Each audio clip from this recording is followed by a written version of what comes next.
আগামীকাল কৃষি কার্ডের উদ্বোধন করতে টাঙ্গাইল যাচ্ছেন প্রধানমন্ত্রী তারেক রহমান।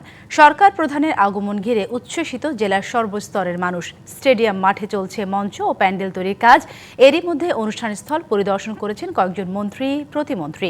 কৃষি কার্ডের মাধ্যমে গ্রামীণ অর্থনীতি আরও শক্তিশালী হবে বলে প্রত্যাশা সবার।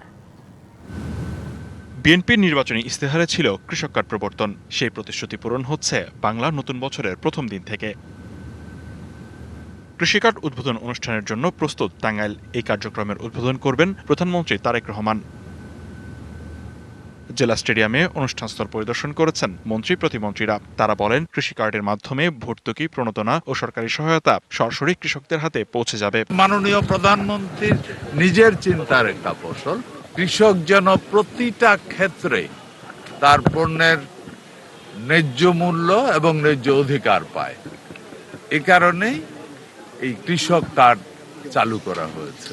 এই কৃষক কার্ড উদ্বোধন উপলক্ষে মাননীয় প্রধানমন্ত্রী টাঙ্গাইলে আসবেন।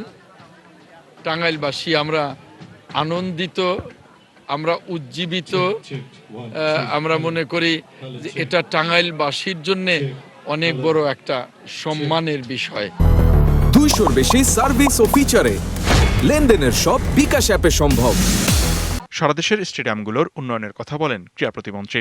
জানানো হয়, কৃষি, মৎস্য ও প্রাণী সম্পদ খাতকে সমন্বিতভাবে এগিয়ে নিতে কাজ চলছে। টাঙ্গাইল স্টেডিয়াম থেকে শুরু করে আমাদের সারা বাংলাদেশেই আমরা মাঠ সংরক্ষণের জন্য ইতিমধ্যে আমাদের মাননীয় প্রধানমন্ত্রী একটি নির্দেশনা আমাদেরকে দিয়েছেন।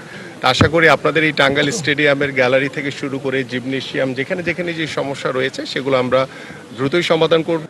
আগামীকালের প্রোগ্রামের ব্যাপারে অত্যন্ত আনন্দিত, গর্বিত যে মাননীয় প্রধানমন্ত্রী কৃষক কার্ড এই টাঙ্গাইল থেকে উদ্বোধন করবেন।